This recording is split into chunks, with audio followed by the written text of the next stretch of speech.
Palavra da Verdade, a exposição bíblica com Hernandes Dias Lopes.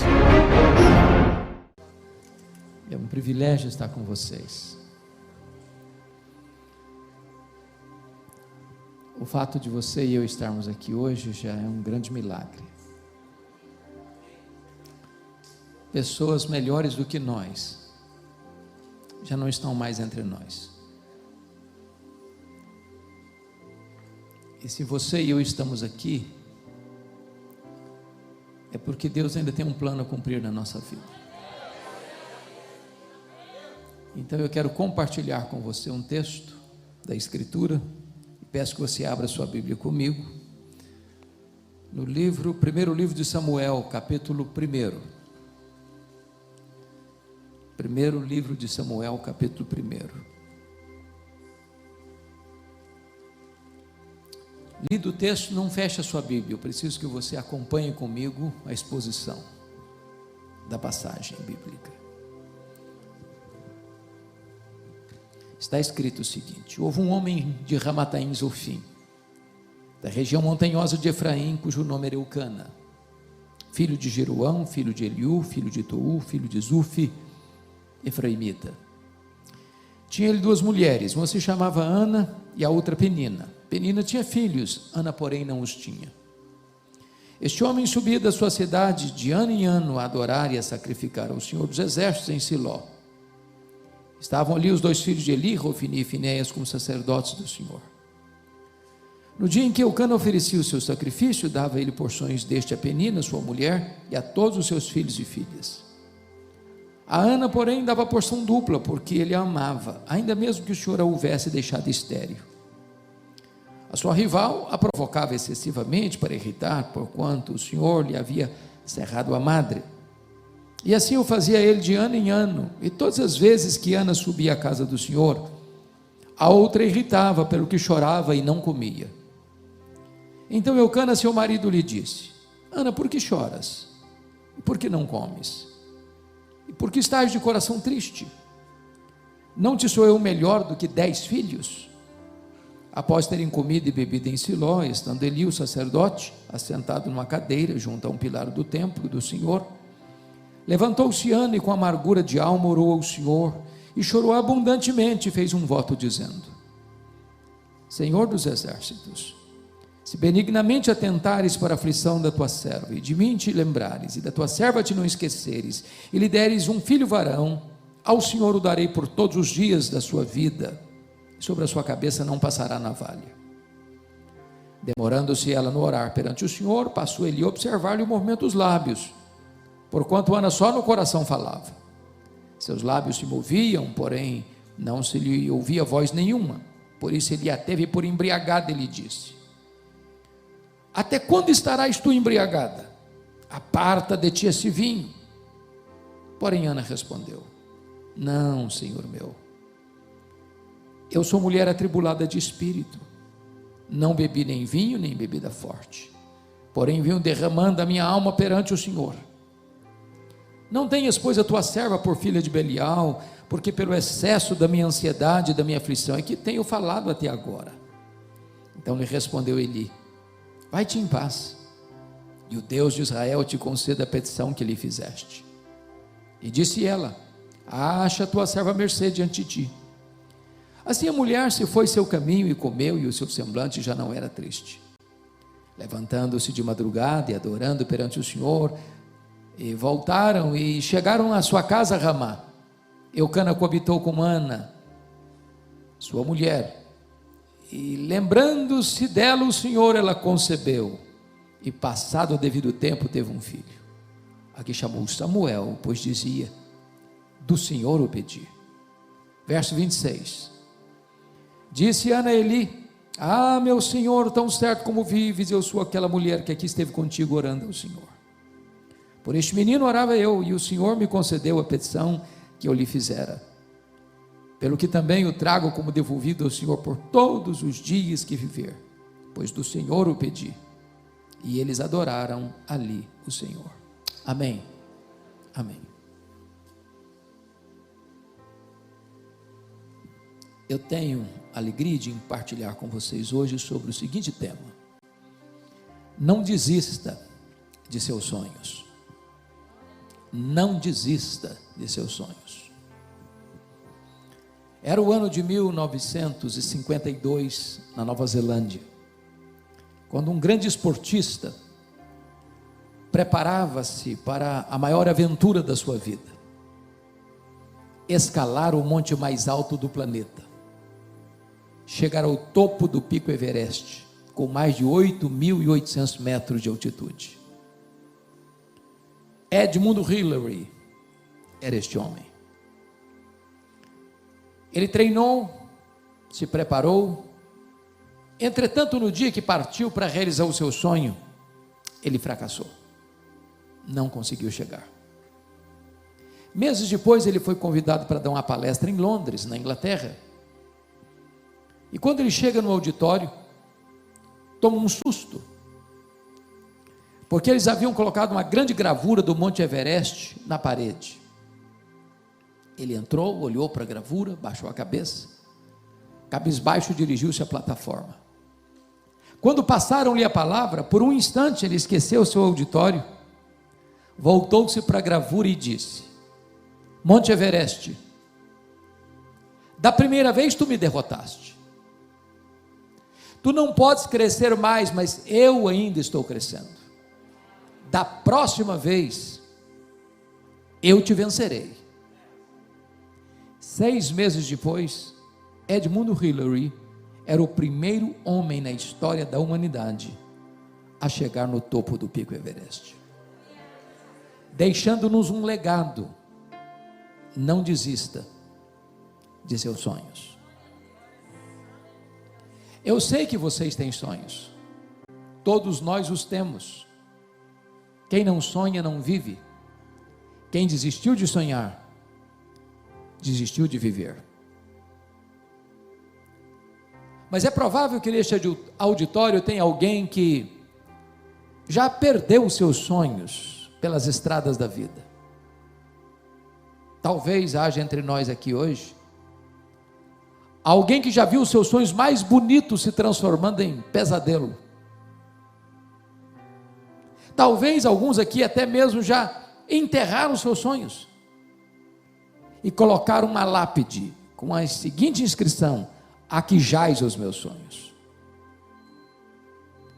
Mas nesta noite eu quero encorajar você a trazer de volta esses sonhos e a colocá-los na presença de Deus, porque estamos diante daquele para quem não há causa perdida, não há impossíveis. Hoje, nesta noite, Deus pode ressuscitar os seus sonhos e realizar um milagre na sua vida. Esse texto nos fala de uma mulher que tinha um sonho legítimo, um sonho bonito, um sonho de ser mãe, mas ela é estéril, seu ventre é um deserto, seu sonho, uma impossibilidade intransponível. Eu fico imaginando e pensando que se Ana vivesse hoje, na nossa geração, ela enfrentaria pelo menos 3 abordagens. Talvez a primeira fosse a seguinte: Ana, você é uma mulher tão crente, você ora tanto, mas você está doente, você precisa examinar com mais detalhe a sua árvore genealógica, Ana, porque é muito provável que haja alguma maldição hereditária incrustada aí na sua família. Enquanto você não quebrar essa maldição, você não vai ser curada. Só que o problema de Ana não era a maldição hereditária. Se Ana vivesse hoje, talvez alguém chegaria para ela como os amigos de Jó, dizendo: Ana, toda causa tem um efeito, todo efeito tem uma causa. Para você estar doente, tem coisa errada na sua vida, tem pecado escondido, Ana. E enquanto você não confessar esse pecado, você não vai ser curada. Só que o problema de Ana não era pecado escondido. Se Ana vivesse hoje, talvez alguém mais audacioso chegaria para ela para dizer o seguinte: Ana, deve ter algum demônio da esterilidade escondida na sua vida. Você precisa ir num culto de libertação. Enquanto esse demônio não for expulso, você não vai ser curada. Só que o problema de Ana não era demônio. Queria que você olhasse comigo aí o versículo 5. Porque no versículo 5 está escrito aí que foi Deus quem a deixou estéril. E eu queria que agora você olhasse o versículo 6. Porque no versículo 6 está escrito que foi Deus quem cerrou a sua madre. De tal maneira que a doença de Ana não tem a ver com maldição hereditária. A doença de Ana não tem a ver com pecado escondido. A doença de Ana não tem a ver com demônio. A doença de Ana tem a ver com Deus.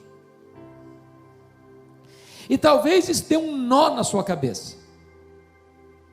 Porque você pode estar perguntando, bom, mas se Deus é bom e Ele é. Se Deus tem o melhor para nós e Ele tem. Como é que Deus pode adiar os nossos sonhos e os nossos sonhos mais legítimos? Pois é sobre isso que eu quero conversar com você nesta noite. Em primeiro lugar, Deus adia os nossos sonhos para nos ensinar a verdade de que o Deus das bênçãos é melhor do que as bênçãos de Deus. A maior necessidade sua e minha não é da bênção, é do abençoador. Não é de coisas, é de Deus. Nós poderíamos ter todas as bênçãos de Deus, se nos faltar o Deus das bênçãos, a nossa vida continuará vazia, sem propósito, sem significado. Nós vivemos uma geração, irmãos, que está pouco a pouco se deslocando do cristocentrismo para o antropocentrismo. Parece que hoje o pensamento contemporâneo não é mais que o homem está a serviço de Deus, mas que Deus está a serviço do homem. Não é mais que a vontade de Deus seja feita na terra, mas que a vontade do homem prevaleça no céu. Mas é necessário dizer que Deus é melhor que as suas bênçãos. Porque o sonho de Ana foi adiado, ela começa a buscar a Deus como nunca buscara antes. Deus passa a ocupar o primeiro lugar na sua vida, na sua agenda, no seu coração. E essa é a primeira lição que Deus nos ensina. Enquanto Deus não for o primeiro, as outras coisas não vão ter sentido nem propósito na sua história. Segundo lugar, sabe por que Deus adia os nossos sonhos? Deus adia os nossos sonhos para nos ensinar que tudo que temos e tudo que somos veio de Deus, é de Deus e deve ser consagrado de volta para Deus. Olha o que Ana disse para Eli: por este menino orava eu, pelo que o trago como devolvido ao Senhor por todos os dias da sua vida. Se Ana não tivesse tido esse entendimento, Samuel teria sido um ídolo na sua vida. Ela teria vivido ao redor de Samuel, gravitando ao redor de Samuel. Quantas vezes, meus irmãos, nós pedimos uma bênção para Deus e Deus nos dá, porque Deus é o abençoador. E de repente, ao recebermos a bênção, substituímos o abençoador pela bênção. Eu explico. Você pede a Deus prosperidade, e Deus dá prosperidade. A bênção do Senhor enriquece, e com ela não tem desgosto. É Deus quem fortalece as nossas mãos para adquirirmos riquezas. Aí a pessoa começa a prosperar financeiramente. Aí ela não pode vir num culto de terça-feira mais, porque ela está ocupada cuidando das coisas. Não pode vir numa vigília de oração mais, porque ela está cuidando das coisas. E de repente aquilo que foi dado como bênção, se transforma num substituto do abençoador e depois se transforma num ídolo na sua vida. É muito importante você entender que tudo que você tem é de Deus. A vida que você tem é de Deus, a saúde que você tem é de Deus, a inteligência que você tem é de Deus, a família que você tem é de Deus, a casa que você mora é de Deus, o carro que você anda é de Deus, o trabalho que você tem é de Deus, tudo é de Deus. Então coloque no altar de Deus de volta o melhor daquilo que Deus tem dado para você.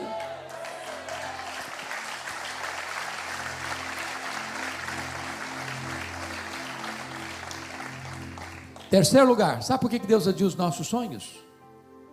Deus adia os nossos sonhos para nos ensinar que os planos de Deus são maiores e são melhores do que os nossos sonhos. Qual era o sonho de Ana? Apenas ser mãe. Qual era o projeto de Deus para Ana? Que ela fosse mãe do maior profeta, do maior sacerdote, do maior juiz de Israel, do homem que haveria de trazer de volta a nação apóstata para a presença de Deus. Quando Deus está em silêncio, ou demorando, não é porque Ele está indiferente, é porque Ele está preparando algo maior e melhor para a sua vida.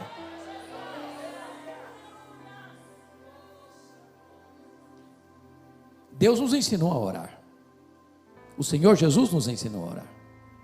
E quando nos ensinou a orar, Ele nos ensinou assim: pedi e dar-se-vos-á, buscai e achareis, batei e abrir-se-vos-á, porque todo o que pede, recebe, todo o que busca, encontre, todo o que bate, abrir-se-lhe-á. Foi o que Ele ensinou. Mas às vezes nós entendemos o contrário. Às vezes nós entendemos assim: todo o que pede, recebe. Isso é verdade. Mas nem todo o que pede, recebe o que pede. Isso não está na Bíblia. Está escrito que todo o que pede, recebe. Mas não está escrito que todo o que pede, recebe o que pede. Sabe por quê? Porque nós não sabemos orar como convém. Muitas vezes nós pedimos para Deus uma pedra, pensando que estamos pedindo um pão. Pedimos para Deus uma cobra, pensando que estamos pedindo um peixe. Pedimos para Deus um escorpião, pensando que estamos pedindo um ovo. Pedimos para Deus aquilo que vai nos destruir, pensando que estamos pedindo aquilo que vai nos matar. Então Deus é tão bom com você e comigo, que Ele não atende nem defere tudo o que nós pedimos para Ele. Sabe por quê? Porque os pensamentos dele são maiores e mais altos do que os nossos pensamentos, os caminhos dele são mais elevados que os nossos caminhos, os planos de Deus são melhores do que os nossos melhores sonhos. Pense comigo em José. Ele estava preso, ele era inocente, passou os melhores anos da sua vida numa cadeia, numa masmorra. Ele rogou ao copeiro do faraó para lembrar-se dele, e o copeiro do faraó saiu da prisão, esqueceu-se de José. Ele ficou mais 2 anos mofando na cadeia. E você pergunta: mas onde está Deus, que deixa um filho seu inocente, numa prisão imunda? Por que Deus não tirou José 2 anos antes, quando ele queria sair de lá? Se José tivesse saído da prisão quando ele queria sair da prisão, o máximo que ele teria sido era um bom lavador de copos no palácio do faraó. Mas naqueles 2 anos Deus estava construindo a rampa do palácio para ele sair da cadeia e ser governador do Egito. Deus age no seu tempo, Deus age da sua maneira, Deus age para o louvor da sua glória. Deus trabalha por nós e não contra nós. Os planos de Deus são melhores que os nossos melhores sonhos. Mas em quarto lugar, por que Deus adia os nossos sonhos? Deus adia os nossos sonhos porque Ele é Deus, que faz todas as coisas conforme o conselho da sua vontade, e não precisa pedir licença nem permissão para você e para mim para fazer.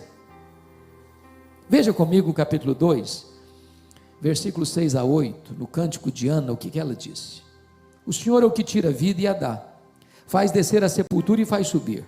O Senhor empobrece e enriquece, abaixa e também exalta. Levanta o pobre do pó e desde o monturo exalta o necessitado, para o fazer assentar-se entre príncipes. Você e eu conhecemos pessoas que até bem intencionado, e até tentando demonstrar uma fé robusta, beiram a blasfêmia. Quando chegam para Deus e dizem assim: Deus, eu ordeno, Deus, eu proíbo, Deus, eu decreto, e ai de Deus se não atender. Até parece que essas pessoas estão assentadas num alto e sublime trono, e Deus assentado ao escabelo de seus pés. Que bobagem, que tolice. O Deus a quem servimos está sentado num alto e sublime trono, e a sua glória enche a terra. O Deus a quem servimos faz todas as coisas conforme o conselho da sua vontade. Ele não pode ser pressionado nem colocado contra a parede. Ele é Deus, Ele é soberano, Ele está no controle do universo. Seu Filho, o nosso amado Redentor, o Cordeiro que foi morto, mas está vivo pelos séculos dos séculos, a raiz de Davi, o leão da tribo de Judá, está com o livro da história nas suas mãos, e Ele quem governa os destinos da história, e da sua vida e da minha vida. Agora, quando Deus age, ninguém pode impedir a sua mão de agir. Porque algumas pessoas hoje dizem: não, o tempo dos milagres acabou, isso foi lá na época dos apóstolos, hoje não tem mais não. Mas nem você nem eu encontramos nenhum versículo na Bíblia que diz assim: Deus aposentou, Deus mudou. Não, Deus é o mesmo, ontem, hoje, para sempre o mesmo. Ele faz tudo quanto Ele quer, quando Ele quer, onde Ele quer, da forma que Ele quer, com quem quer, para o louvor da sua glória. Não precisa pedir licença, Ele é Deus. Eu fico imaginando que Ana, como mulher crente que era uma pessoa esclarecida, e por ser esclarecida, eu acho que Ana deve ter buscado, na época, todos os médicos de Ramá, para buscar a cura da sua enfermidade. Toda mulher, sem exceção, gosta de andar com a bolsa tiracolo, não é verdade? Toda. Eu acho que ela carregava nessa bolsa os últimos exames da junta médica de Ramá, dizendo assim para ela: ô Ana, não tem jeito, seu caso não tem jeito. Mas Ana não entendia uma coisa: se Deus quiser, tem jeito. Porque a última palavra não é da ciência. Estamos muito acostumados nesses dias de pandemia, as autoridades dizer que é a luz da ciência, a luz da ciência. Alguns chegam quase a dizer que a ciência é a luz que vinda ao mundo e ilumina todo homem. A todo homem. Bobagem. A última palavra não é da ciência. A última palavra não é da medicina. A última palavra é do Deus vivo. Se Ele quiser, tem jeito. É por isso que Ana ora, é por isso que Ana espera um milagre, é por isso que Ana insiste com Deus.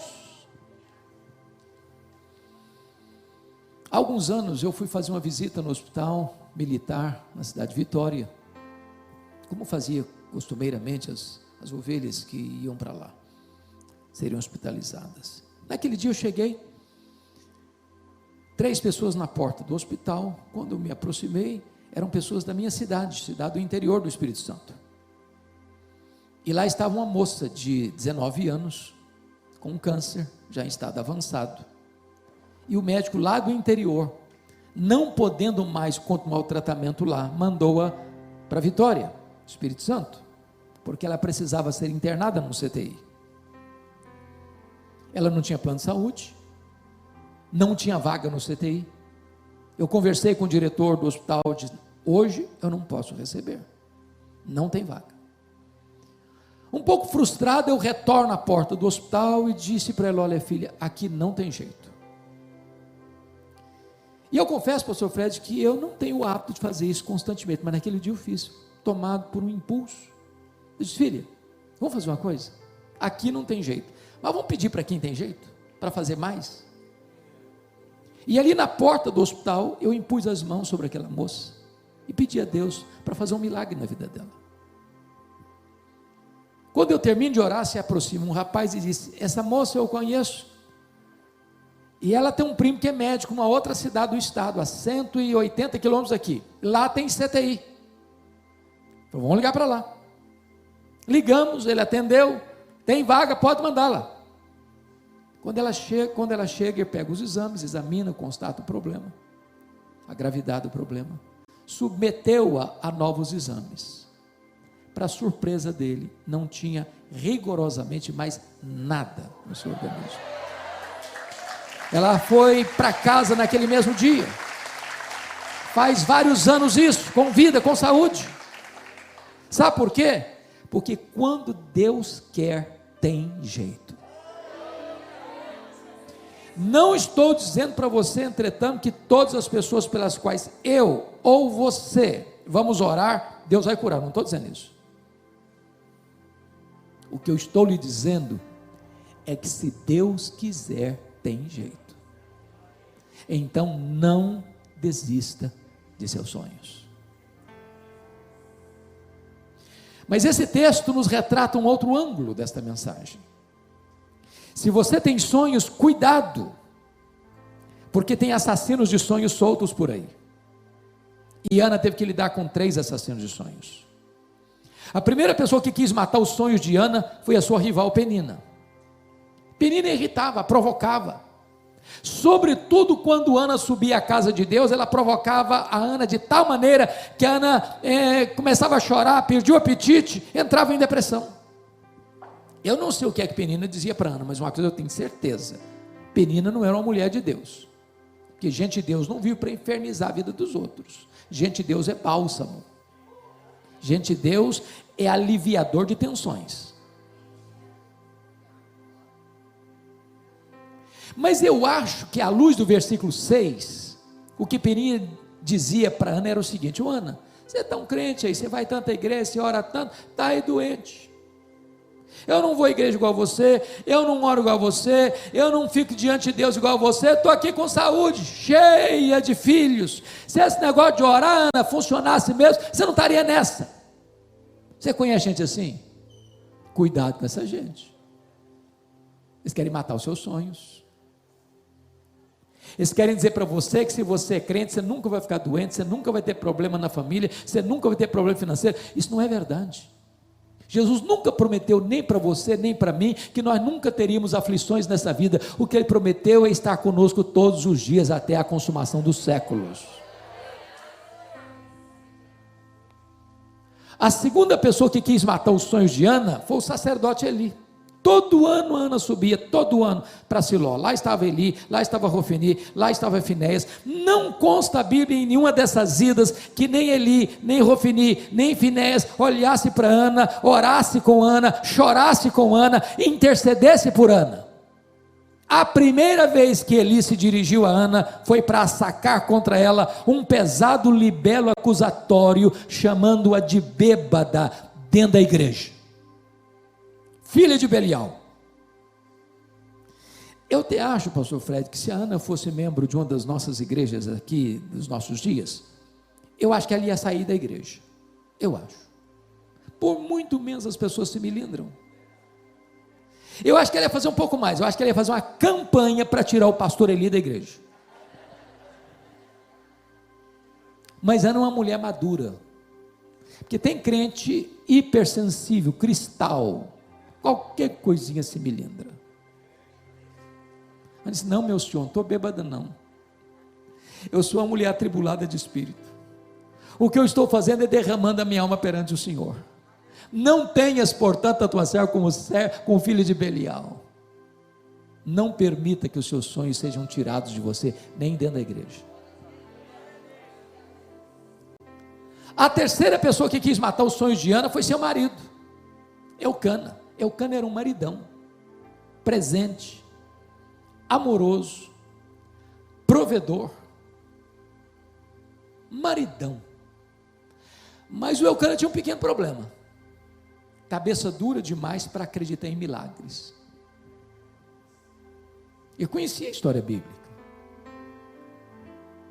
Ele sabia que as 3 mulheres dos 3 patriarcas da Bíblia eram estéreis, todas bonitas, é verdade. Sara muito bonita, Rebeca muito bonita, Raquel muito bonita, mas as 3 estéreis.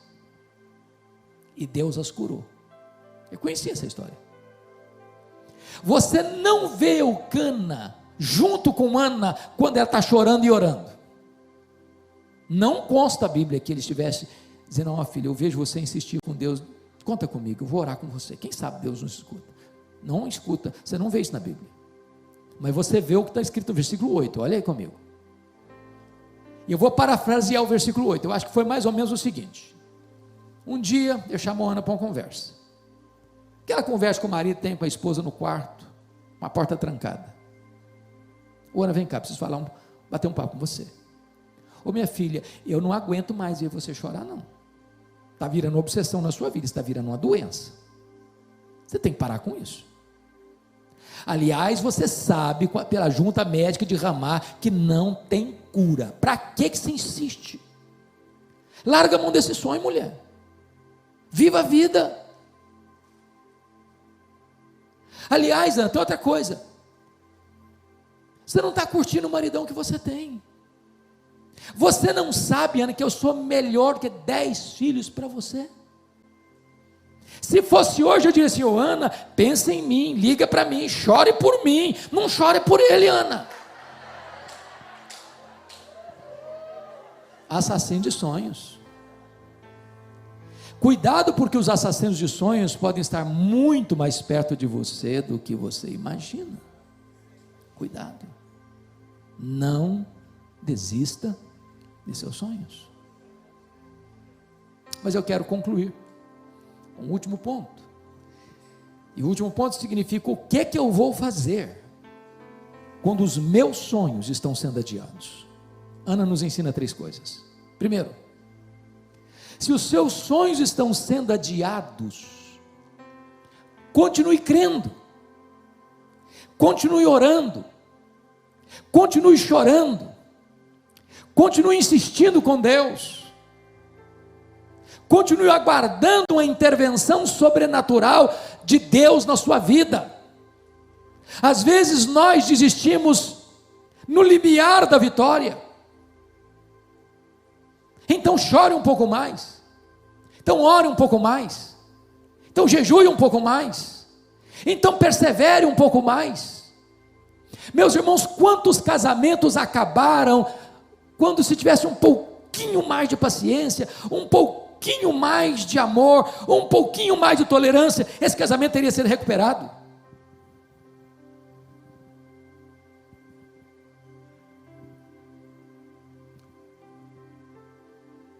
Deixa eu lhes dar 2 exemplos. Acho que todos vocês já ouviram falar em Norman Vincent Peale, pastor metodista, que escreveu o seu primeiro livro, O Poder do Pensamento Positivo. E é um drama para o escritor publicar numa boa editora o seu primeiro livro, é um drama. E ele procurou aquela outra editora, todas fecharam as portas para ele. E ele ficou muito frustrado. Chegou em casa, jogou os rascunhos do livro no lixo e disse: no lixo vão ficar os meus sonhos de ser um escritor. Dona Ruth, sua mulher, mais crente e mais otimista do que ele, como via de regra as mulheres são, disse: eu acredito nos seus sonhos, vou lutar por eles. Catou os rascunhos do lixo de novo, começou a bater em outras portas, em outras editoras, encontrou uma editora que se interessou pelo livro. Resultado? Este livro é um dos maiores best-sellers da literatura cristã. já vendeu mais de 40 milhões de exemplares. Estavam no lixo. Não desista de seus sonhos. Não desista de seus sonhos. Deixa eu lhe dar um segundo exemplo. Eu gosto muito de política, acompanho política desde a minha infância. E um dos homens que me marcam profundamente é Franklin Delano Roosevelt. Estudou em Harvard, em Colômbia, entrou na política, fez um trabalho brilhante, mas o sonho da vida dele era ser presidente dos Estados Unidos da América. Entretanto, com 39 anos de idade, ele sofreu poliomielite e foi para uma cadeira de rodas, paraplégico. Alguém chega para ele e diz: numa cadeira de rodas você nunca vai ser presidente dos Estados Unidos da América. Ele respondeu: eu nunca vou desistir. Foi o único homem até hoje na história americana que foi eleito e reeleito presidente dos Estados Unidos da América 4 vezes consecutivamente numa cadeira de rodas. Não desista de seus sonhos.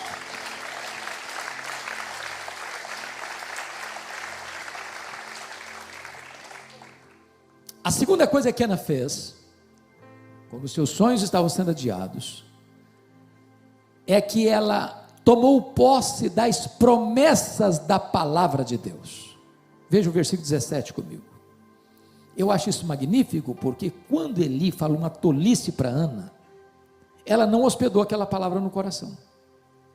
Você e eu conhecemos pessoas doentes emocionalmente, porque um dia o pai, a mãe, o marido, a esposa, o noivo, a noiva, o patrão, o professor, falam uma palavra atravessada, e essa palavra entrou como uma flecha venenosa no coração, e a pessoa adoeceu dali para frente. Se alguém falou uma palavra tola para você, não receba isso não. Mas o que me encanta é que o mesmo homem que falaram uma tolice para Ana, chamando-a de bêbada, agora abre a boca e é um profeta de Deus. Quando diz para ela: vai em paz para a tua casa, e o Deus de Israel te conceda a petição que lhe fizeste. Essa palavra é boa, essa palavra Ana acolhe, essa palavra Ana hospeda no seu coração, e esta promessa trouxe cura para Ana, e restauração para a sua vida. Notem vocês que Ana teve 2 curas bem distintas. A primeira cura foi uma cura emocional. Logo que ele ouviu e tomou posse, o rosto dela brilhou, a face dela iluminou-se.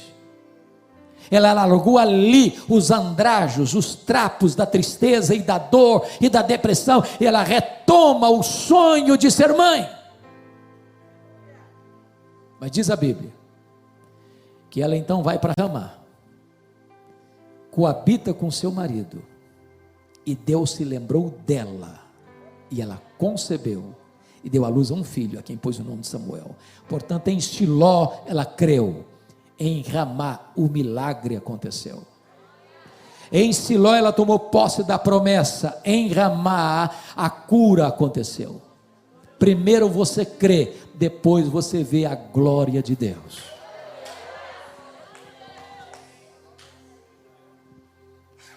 Nós estamos vivendo em tempos de pandemia, e eu não sei se você pensa como eu, mas se você ligar a televisão, tem um assunto, de manhã, ao meio-dia, à tarde, à noite e de madrugada. Pandemia, pandemia, pandemia, pandemia, Covid, Covid, Covid, Covid, e tantas pessoas infectadas, e tantas pessoas morreram, e tal, e tal, e tal, e tal, e tem gente plugada nesse troço, de manhã, de tarde, de noite. Meu amado irmão, quem sabe, dê uma desligadinha, comece a ler sua Bíblia, alimente o seu coração com as promessas de Deus. Quem está no controle da história não é a Organização Mundial de Saúde. Quem está no controle da história é o Deus vivo, todo-poderoso, que é seu Pai.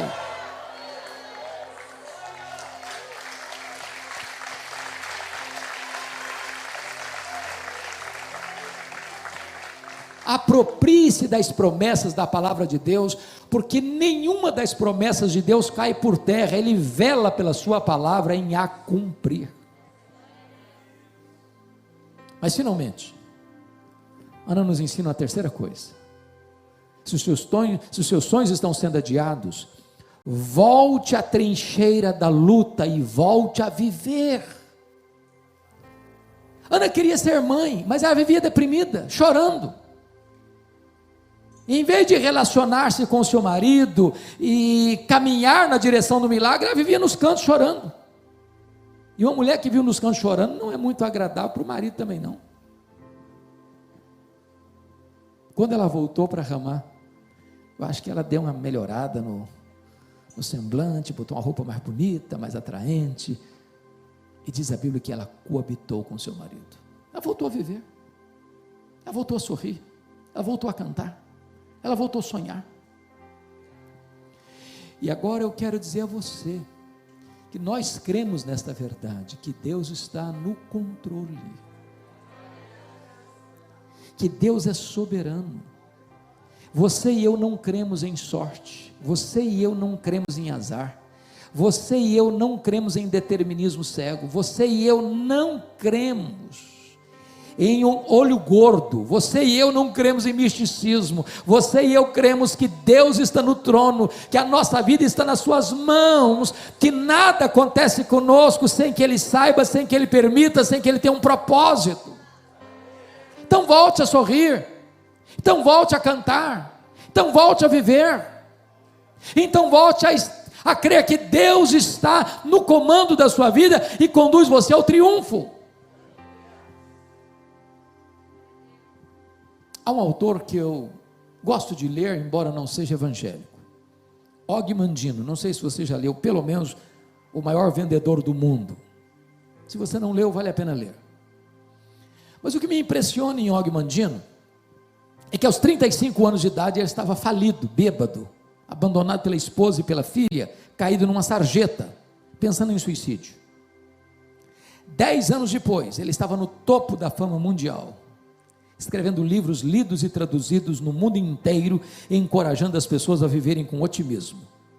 E eu fico pensando, se um cara que não é crente consegue viver com otimismo, e você, e eu, que podemos dizer, este é o dia que o Senhor fez, alegremo-nos e regozijemo-nos nele.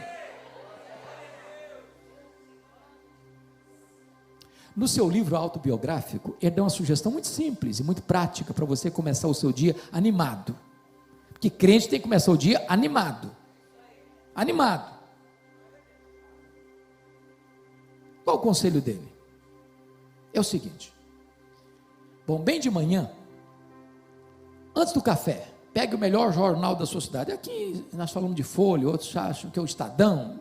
Pega os dois então, se você estiver em dúvida. Abra o jornal. Bom, mas você não deve abrir o jornal na página política, você vai ficar deprimido e revoltado. Então pula essa página. Bom, também você não deve começar a ler o jornal nas páginas econômicas, porque nós estamos numa recessão a caminho de uma depressão econômica. Então pula essa página também. É claro que você não vai querer começar o seu dia lendo nas páginas policiais, você vai ficar com medo de sair de casa. Então pula essa página também. Bom, as páginas esportivas você não vai querer ler, porque de repente você é São Paulino, você nem lembra mais quando o seu time ganhou um título. Então passa logo essa página também. Então você quer começar o seu dia animado? Comece a leitura na página do obituário. Exatamente, a lista das pessoas que morreram. Só um detalhe, você tem que ler tudo. Tudo. Os nomes grandes, pequenos, lê tudo. Quando você terminar essa leitura, você vai descobrir algo fantástico. Você vai descobrir que o seu nome não está nessa lista.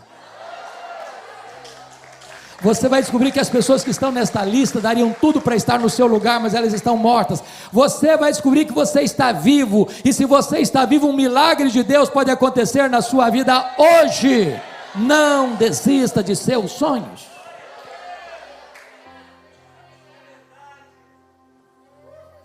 Esta mensagem tem um sabor muito especial para mim, porque eu sou fruto de um sonho. Nos idos de 1958, os meus pais moravam numa região muito pobre, do interior do Espírito Santo. Não tinha estrada, não tinha carro, não tinha médicos. Quando uma pessoa ficava doente, ela tinha que ser transportada numa padiola, num lençol, amarrado num varal. e 2 pessoas carregando pela trilha, 40 quilômetros, onde ficava o médico. A minha mãe estava grávida do seu último filho, em estado adiantado de gravidez, quando ela caiu gravemente enferma. Meu pai sabia que ela não suportaria uma viagem de 40 quilômetros de Padiola. Mandou chamar um médico, ele veio, a examinou e disse: essa mulher não vai sobreviver. Ela está muito fraca, muito doente. E pior, a criança que está no ventre dela está em agonia de morte. A única chance de salvar essa mulher é sacrificar a criança. Ou tira a criança, ou a mãe morre junto com a criança. Naquele momento a minha mãe tomou uma outra decisão. E disse: eu não abro mão desse filho. Eu não desisto desse filho. Eu estou pronto a morrer com ele. Eu estou pronto a morrer por ele. Mas eu não desisto dele. E ali ela fez um voto para Deus. E disse: meu Deus, se tu poupares a minha vida, se tu poupares a vida do meu filho, eu consagro este filho para ti, para que ele seja um pastor e pregador da tua palavra. Deus ouviu a oração da minha mãe, e eu nasci.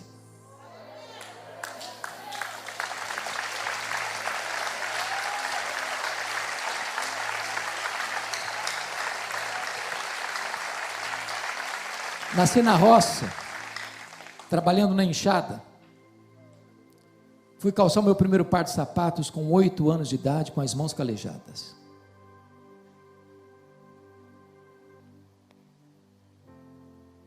Naquela região só tinha escola, na época, chamada de primária. Nunca ninguém tinha saído dali para fazer além de 4ª série primária. E desde criança, que eu entendo por gente, uma sede enorme de estudar, de aprender. Na minha casa não tinha livros, só tinha um dicionário velho, rasgado. Com 10 anos de idade eu comecei a decorar aquele dicionário. Entrei na escola com 8, com 12 anos eu tinha terminado o primário. Com 12 anos eu nunca tinha visto uma televisão. Com 12 anos eu nunca tinha visto uma luz elétrica, uma lâmpada elétrica.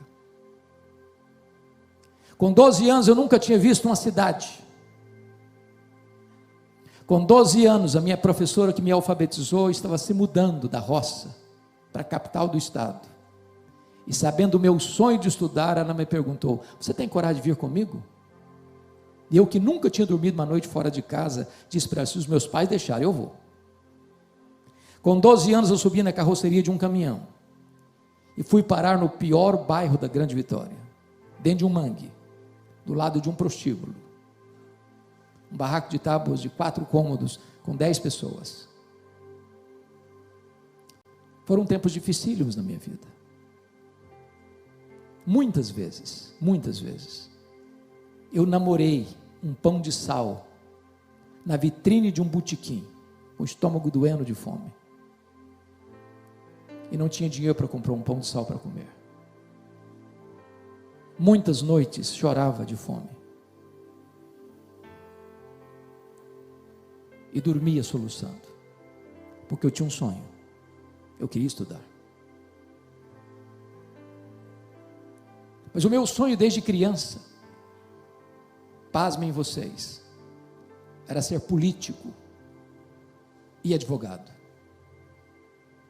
Na minha época, os comícios eram feitos na praça, nos palanques, e enquanto o último orador não descia do palanque, eu não ia embora. No dia que fiz 18 anos, eu tirei meu título e me filiei num partido. E eu tinha sonhos. E a minha mãe, sábia que foi, nunca me contou o propósito dela com Deus. Porque ela não queria que eu fosse induzido para um seminário, queria que Deus me chamasse.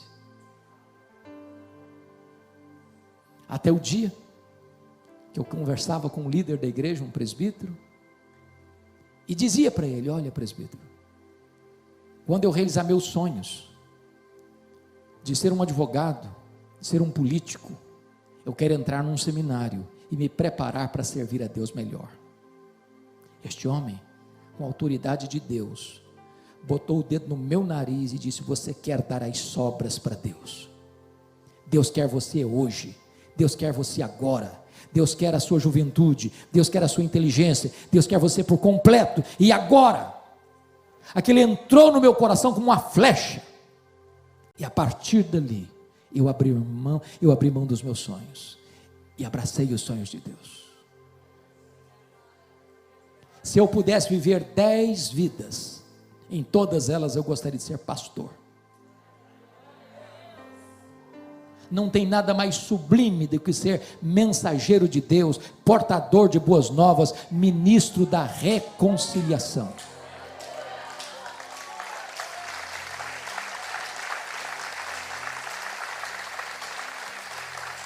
A minha mãe era uma mulher analfabeta, nunca teve o privilégio de sentar num banco de escola. Ela amava Jesus e amava a leitura da Bíblia, mas ela não sabia ler. E um dia, chorando na sua casa, saiu para o quintal, tropeça numa cartilha suja, rasgada, e chorando diz: meu Deus, me ajude a entender isso aqui. E ela aprendeu a ler naquela cartilha, e lia fluentemente a sua Bíblia. Antes dela partir para o Senhor, ela me chamou à sua casa, e me contou essa história.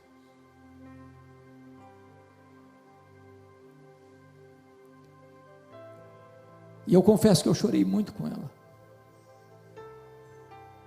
E ela me disse algo que nunca mais posso esquecer. Ela me disse: meu filho, durante todos esses anos, eu nunca deixei de me levantar de madrugada, dobrar os meus joelhos e orar para Deus levantar você, para Deus capacitar você. E eu disse: mamãe, a senhora está me ensinando as coisas mais importantes da minha vida. A senhora está me ensinando que um filho nunca é pobre quando tem uma mãe que ora por ele. A senhora está me ensinando que o importante não são os meus sonhos, são os planos de Deus. Então me perdoe de mudar meu tema. Se preciso for, abra mão dos seus sonhos. Desista dos seus sonhos. Mas nunca abra mão do plano de Deus para a sua vida. Que Deus nos ajude. Que Deus nos abençoe. Que Deus enche o nosso coração de doçura nesta noite. Eu quero orar por você. Fique em pé onde você está. Se não tivéssemos nessa conjuntura, convidaria você para vir aqui, mas eu sei que nós não podemos fazer isso. Então aí no seu lugar. Mas eu quero orar por algumas coisas específicas. E eu peço que volte a luz de novo para o auditório, só mais um pouquinho. Ilumine as pessoas que estão, eu gostaria de ver o rosto delas. Eu queria orar por coisas específicas. E eu vou dizer por que eu vou fazer isso. Eu tenho pregado esse sermão em alguns outros lugares. E onde eu tenho pregado esse sermão, Deus tem feito algo que me surpreende. Eu gostaria de saber se nesse auditório tem alguma mulher que tem orado a Deus para ser mãe e não tem conseguido ser mãe. Levante a mão se tem alguém. Tem uma ali. Tem mais alguém além dessa irmã? Tem outra aqui. Eu vou orar por vocês. Deus é poderoso para realizar o sonho do seu coração.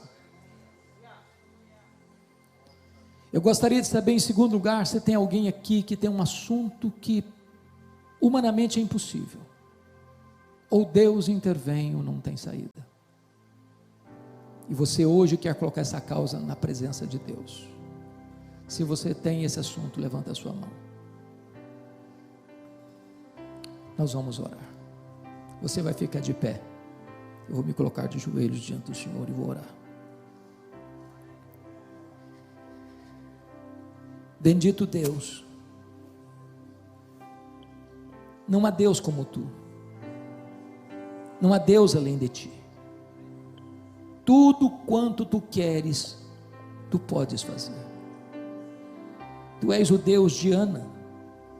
Tu és o Deus dos nossos pais, da nossa vida, dos nossos filhos. Deus de geração em geração. de eternidade a eternidade. Deus, há duas mulheres aqui neste auditório que têm colocado diante de ti esta causa e desejam ser mãe. Meu Deus, põe a tua mão de poder e graça sobre elas nesta noite. E como Ana, elas possam voltar para casa hoje com um brilho nos olhos e com a promessa da vitória nas mãos. Aqui tem irmãos e irmãs que têm causas, Deus, impossíveis para os homens, mas possíveis para ti. Se tu quiseres, tu podes fazer nesta noite um grande milagre na vida do teu povo. Nós representamos a ti esta causa e esperaremos em ti. E te daremos toda a honra, toda a glória e todo o louvor.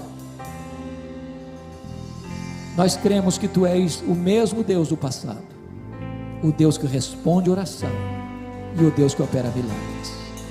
Bendito é o teu nome, em nome de Jesus. Aleluia. Amém. Deus abençoe, amados. Obrigado. Palavra da Verdade, a exposição bíblica com Hernandes Dias Lopes.